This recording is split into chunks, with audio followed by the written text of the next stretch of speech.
ಧರ್ಮಸ್ಥಳದಲ್ಲಿ ಎಸ್ಐಟಿ ಅಸ್ಥಿ ತನಿಖೆ ವಿಚಾರಕ್ಕೆ ಸಂಬಂಧಪಟ್ಟಂತೆ ಚಾಮರಾಜನಗರದಲ್ಲಿ ಸಚಿವ ಪರಮೇಶ್ವರ್ ಹೇಳಿಕೆಯನ್ನ ನೀಡಿದ್ದಾರೆ. ಸದನದಲ್ಲಿ ಧರ್ಮಸ್ಥಳದ ಬಗ್ಗೆ ಉತ್ತರ ನೀಡುವೆ, ಇದು ನ್ಯಾಯ ಹಾಗೂ ಕಾನೂನಿಗೆ ಸಂಬಂಧಿಸಿದ ವಿಚಾರ. ಈ ಪ್ರಕರಣದಲ್ಲಿ ಯಾರು ರಾಜಕಾರಣ ಮಾಡಬಾರದು, ಎಸ್ಐಟಿ ವರದಿ ಕುರಿತು ಅಧಿಕಾರಿಗಳು ತೀರ್ಮಾನಿಸಲಿದ್ದಾರೆ ಅಂತ ಚಾಮರಾಜನಗರದಲ್ಲಿ ಸಚಿವ ಪರಮೇಶ್ವರ್ ಹೇಳಿಕೆಯನ್ನ ನೀಡಿದ್ದಾರೆ.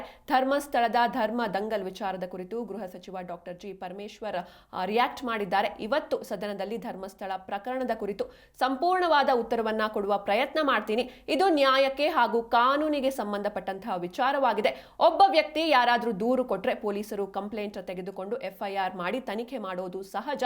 ನಾವು ಇದನ್ನ ರಾಜಕೀಯ ಮಾಡೋದು ಅಥವಾ ಧಾರ್ಮಿಕ ವಿಚಾರದಲ್ಲಿ ಈ ರೀತಿಯಾದಂತಹ ಒಂದು ರಾಜಕಾರಣ ಮಾಡಬಾರ್ದು. ಇನ್ವೆಸ್ಟಿಗೇಷನ್ ನಡೀತಾ ಇದೆ, SIT ತನಿಖೆ ನಡೀತಾ ಇದೆ. ಇದು ಅಂತಿಮವಾಗ್ಲಿ ಸತ್ಯಾಸತ್ಯತೆ ತನಿಖೆಯಿಂದ ಆಚೆ ಬರಬೇಕಿದೆ. ಅದ್ಬಿಟ್ಟು ರಾಜಕೀಯ ಮಾಡೋದು, ಧಾರ್ಮಿಕ ವಿಚಾರ ಎಳೆದು ತರುವುದು ಸರಿಯಲ್ಲ. SIT ಮಧ್ಯಂತರ ವರದಿ ಕುರಿತು ಅಧಿಕಾರಿಗಳು ತೀರ್ಮಾನ ಮಾಡ್ತಾರೆ. ಸರ್ಕಾರ ಇದರಲ್ಲಿ ಹಸ್ತಕ್ಷೇಪ ಮಾಡೋದಿಲ್ಲ. ಈತ ಹೊಸ ಪಾಯಿಂಟ್ ತೋರಿಸ್ತಾನೆ, ಹೇಳಿದಾನೆ ಅಂತ ಹೇಳ್ದಂಗೆ ನಾವು ಮಾಡ್ಕೊಂತ ಕೂರ್ತಿಲ್ಲ.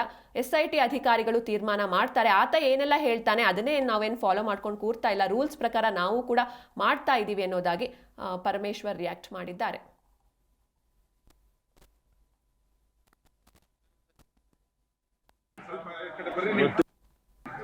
ಸಂಪೂರ್ಣವಾದ ಉತ್ತರನೂ ಕೂಡ ಸದನದಲ್ಲಿ ಕೊಡೋದಕ್ಕೆ ಪ್ರಯತ್ನ ಮಾಡ್ತೇನೆ.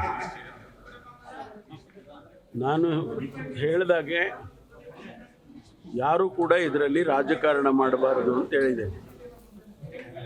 ಇದು ನ್ಯಾಯಕ್ಕೆ ಸಂಬಂಧಪಟ್ಟಿರ್ತಕ್ಕಂಥದ್ದು, ಕಾನೂನಿಗೆ ಸಂಬಂಧಪಟ್ಟಿರ್ತಕ್ಕಂಥದ್ದು.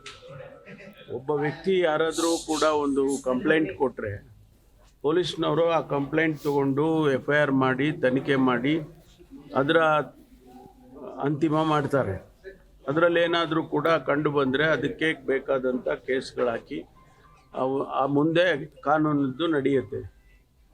ಅಷ್ಟಕ್ಕೆ ಸ್ಥೀಮಿತವಾಗಬೇಕೇ ವಿನಃ ನಾವು ಇದನ್ನು ರಾಜಕೀಯ ಮಾಡೋದಾಗಲಿ ಧಾರ್ಮಿಕ ವಿಚಾರದಲ್ಲಾಗಲಿ ಯಾವುದೇ ನಡೀಬಾರ್ದು ಅನ್ನುವಂಥದ್ದು ನನ್ನ ಅಭಿಪ್ರಾಯ. ಹಾಗಾಗಿ ಅದನ್ನು ಪೊಲೀಸ್ನವ್ರಿಗೆ ಬಿಟ್ಟರೆ, ಈಗೇನು ಇನ್ವೆಸ್ಟಿಗೇಷನ್ ಆಗ್ತಾ ಇದೆ, SIT ನಡೀತಾ ಇದೆ, ಅದು ಅಂತಿಮ ಆಗೋದಕ್ಕೆ ಬಿಟ್ಟರೆ ಅವನು ಸತ್ಯಾಸತ್ಯತೆ ಗೊತ್ತಾಗತ್ತೆ. ಅದು ಬಿಟ್ಟು ಸುಮ್ಮನೆ ರಾಜಕೀಯ ಮಾಡೋದು ಮತ್ತು ಇದಕ್ಕೆ ಧಾರ್ಮಿಕ ವಿಚಾರಗಳನ್ನು ಎಳೆದು ಇದಕ್ಕೆ ತರೋದು ಇದೆಲ್ಲ ಆಗಬಾರ್ದು. ಸರ್, SIT ಏನಾದರೂ ಮಧ್ಯಂತರ ವರದಿ ಕೊಡುತ್ತದೆ? ಇಲ್ಲ, ಅದು ಅವರು ತೀರ್ಮಾನ ಮಾಡ್ತಾರೆ. ನಾವು ಸರ್ಕಾರ ಅವರಿಗೆ ಹೀಗೆ ಮಾಡಿ ಹಾಗೆ ಮಾಡಿ ಅಂತ ಹೇಳೋದಿಲ್ಲ.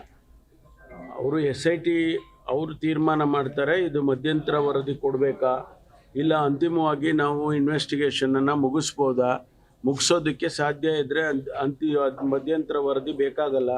ಈ ರೀತಿ ತೀರ್ಮಾನಗಳನ್ನು SIT ಚೀಫ್ ಮಾಡ್ತಾರೆ, ಬಿಟ್ಟರೆ ನಾವು ಯಾರೂ ಹೇಳೋದಿಲ್ಲ. ಯಾಕೆಂದರೆ ಅವರಿಗೆ ನಾವು ಕೆಲಸ ಮಾಡೋದಕ್ಕೆ ಅವಕಾಶ ಮಾಡಿಕೊಡ್ಬೇಕಲ್ಲ. ಹಸ್ತಕ್ಷೇಪ ಮಾಡಿದರೆ ಸರಿ ಹೋಗೋದಿಲ್ಲ. ಅದನ್ನು ನಾವು ಪದೇ ಪದೇ ನಾನು ಹೇಳಿದ್ದೇನೆ, ಮುಖ್ಯಮಂತ್ರಿಗಳು ಹೇಳಿದ್ದಾರೆ ಮತ್ತು ನಮ್ಮ